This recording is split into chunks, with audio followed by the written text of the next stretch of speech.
If immortality was real, the echo of endless time, from the dust of the nebulae to the most glorious civilizations of humankind, every existence adheres to a symphony written by time, and every note, whether of joy or of pain, leads toward a singular, final crescendo, the end. But deep within our consciousness, we have always felt betrayed by this destiny. We yearn to overcome the boundary of the finite, to transcend the cold emptiness and reach for the flame of eternity, a sparkling and haunting aspiration that has become the secret engine of all our discoveries.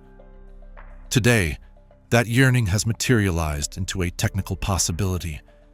Science is bringing us to the threshold of biological immortality, a bridge spanning the abyss of old age. But when we finally defeat death, do we truly free ourselves from the chains that bind us to the meaning of life? Is eternal life a gate opening onto an ocean of knowledge, or merely a prison without walls, where the soul is condemned to listen to its own echo forever? Chapter 1. The Frozen Hourglass. Let us begin within ourselves. Aging is not an accident. It is a sentence written in our genetic code, executed by microscopic structures known as telomeres, the final, anchoring points of finitude, located at the end of every chromosome. With every cell division, that biological hourglass pours out another grain, reminding us of the brevity of this journey. Humanity's quest for immortality is nothing less than a holy war against the laws of nature, seeking to freeze that hourglass forever. The emergence of Kronos, if we choose to call it that, would be a monumental historical moment. It frees us from the anxiety of the finale, presenting us with the most precious gift: infinite time. Imagine an unbounded ocean of knowledge opening before you, where you can swim through every field of science and art without ever fearing depletion. But precisely in that moment of absolute freedom, the first seed of decay begins to sprout: the loss of consequence. Chapter 2. The Endless Field and the Black Hole of Perception. With countless millennia stretching ahead, you could experience love uninterrupted, forge profound relationships, and witness the formation of stars. Yet, the boundlessness of experience simultaneously implies the boundlessness of repetition.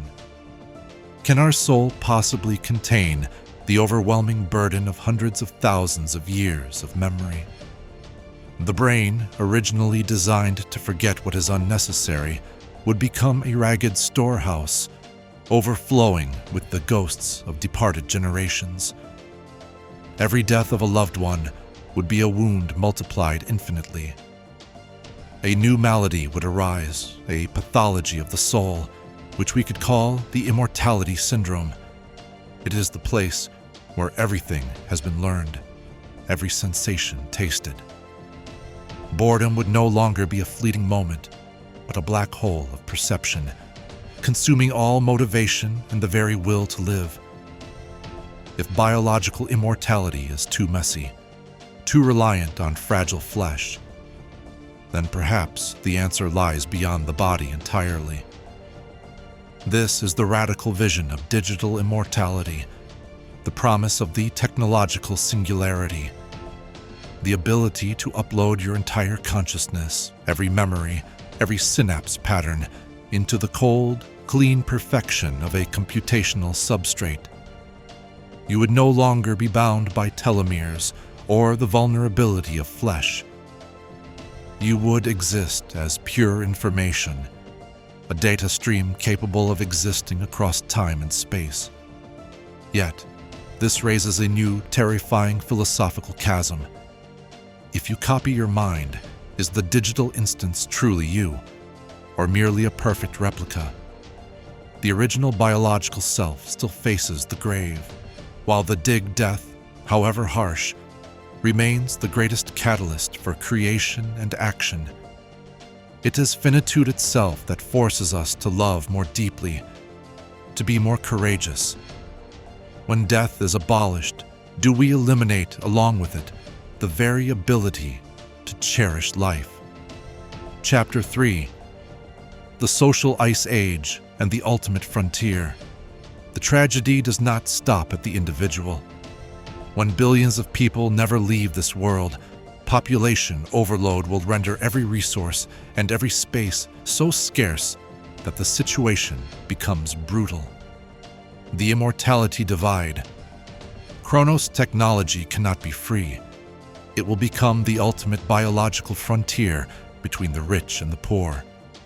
Society will be permanently split into two races: immortal deities residing in digital castles, and mortals condemned to the depths of society. The absence of death will freeze change. Old ideas, old power holders will never relinquish their positions. Society will transform into a great museum of obsolescence, where there is no space for groundbreaking innovations or the voices of the young. And then, the time will come when the survival of humanity must be maintained by the mandatory prohibition of childbirth. Immortality, ironically, will become the reason for the end of future generations. Are we truly creating an eternal hell where injustice is frozen forever in time? Chapter 4. The Sacrifice of the Absolute. In the architecture of human value, sacrifice stands as the highest pillar. Heroism, profound love, martyrdom, these concepts derive their shattering power from the finite nature of life. We mourn the passing of a hero precisely because the life offered was a unique, unrepeatable treasure. But what becomes of sacrifice in a world of biological eternity? To die for a cause when you can simply live forever is no longer an act of ultimate bravery. It is merely an inconvenience, a momentary data loss, an optional exit. Immortality fundamentally devalues the currency of existence. When life becomes cheap and abundant, the willingness to give it up becomes meaningless, and the transcendent beauty of the heroic act fades into a footnote. We lose the moral compass that points us toward the greater good, because the self is now the only guaranteed, permanent entity. The universe requires death to make space for the new. Every moment of creation, every birth of an innovative idea relies on the inevitable passing of the old guard. Death is the necessary mechanism of generational renewal. In an immortal society, this vital engine grinds to a halt. We might sustain innovation, but we cannot create novelty. Everything becomes a remix, a pale imitation, a cyclical reenactment of history. The freshness, the urgency, and the naive revolutionary fire of youth, which stem directly from the awareness of limited time, would be extinguished. The vast ocean of time promised by Chronos would be filled with nothing but the stale water of repetition. The most insidious curse of biological immortality is that it becomes the ultimate form of tyranny. To be unable to die is to be perpetually subject to the prevailing socio-political system. If you disagree with the government, you cannot escape. If you seek peace, you cannot retire.